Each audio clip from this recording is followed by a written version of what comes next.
Teman-teman, kalian tahu nggak sih kenapa aku pakai batik? Batik ini merupakan salah satu kekayaan keunikan di Indonesia. Kalian mau tahu nggak apa itu batik? Mari kita simak videonya. Batik adalah hasil karya bangsa Indonesia yang merupakan perpaduan antara seni dan teknologi oleh leluhur bangsa Indonesia. Batik Indonesia dapat berkembang hingga sampai pada suatu tingkatan yang tak ada bandingannya, baik dalam desain atau motif maupun prosesnya. Corak ragam batik yang mengandung penuh makna dan filosofi akan terus digali dari berbagai adat istiadat maupun budaya yang berkembang di Indonesia. Batik adalah kain bergambar yang pembuatannya secara khusus dengan menuliskan atau menerakan malam pada kain itu. Kemudian pengolahannya diproses dengan cara tertentu yang dimiliki kekhasan. Batik Indonesia sebagai keseluruhan teknik teknologi serta mengembangkan motif dan budaya yang terkait oleh UNESCO telah ditetapkan sebagai warisan kemanusiaan untuk budaya lisan dan non-bendawi sejak 2 Oktober 2009. Batik sudah menjadi bagian dari hidup masyarakat di Indonesia, di sekolah, di kantor, bahkan di instansi pemerintahan ada hari khusus untuk mengenakan batik. Ragam motif batik yang dimiliki Indonesia sangatlah beragam. Setiap daerah memiliki ciri khas motif batiknya masing-masing. Contoh ragam motif batik di Indonesia: yang pertama, batik Megamendung. Yang kedua, batik Doli. Yang ketiga, batik Loreng Ondel-Ondel. Yang keempat, batik Kujang Kijang. Batik Palembang, batik Tabir, dan yang terakhir batik Gamelan. Itulah beberapa motif batik yang ada di Indonesia.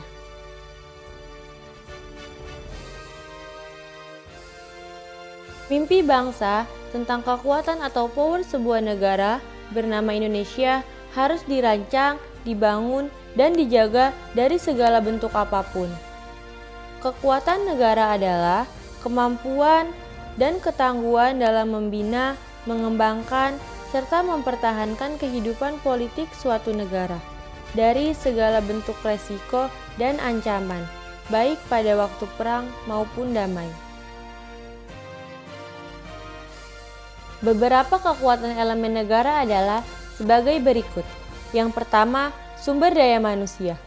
Kekuatan negara tergantung pada jumlah penduduk, tingkat pendidikan, dan budaya masyarakat, dan juga kondisi kesehatan masyarakat.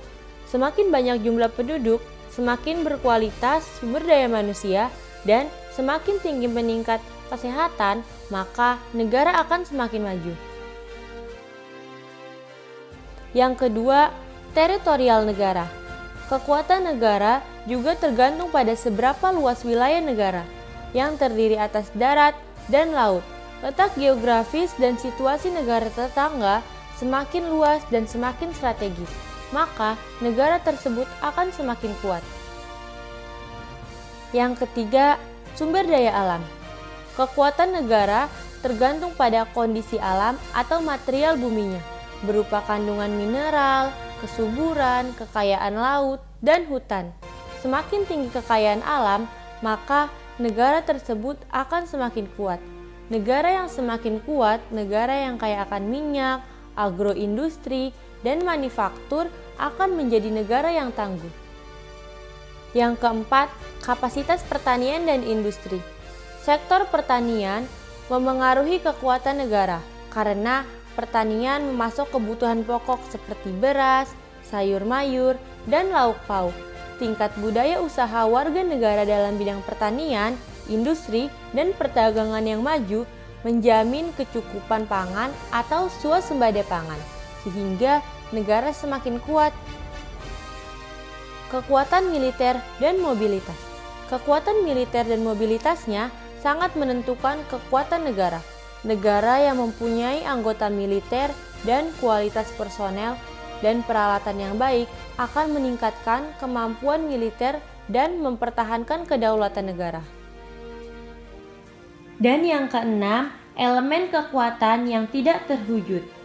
Segala faktor yang mendukung kedaulatan negara berupa kepribadian dan kepemimpinan, efisiensi birokrasi, persatuan bangsa, dukungan internasional, reputasi bangsa atau nasionalisme, dan sebagainya sangat mendukung kedaulatan negara.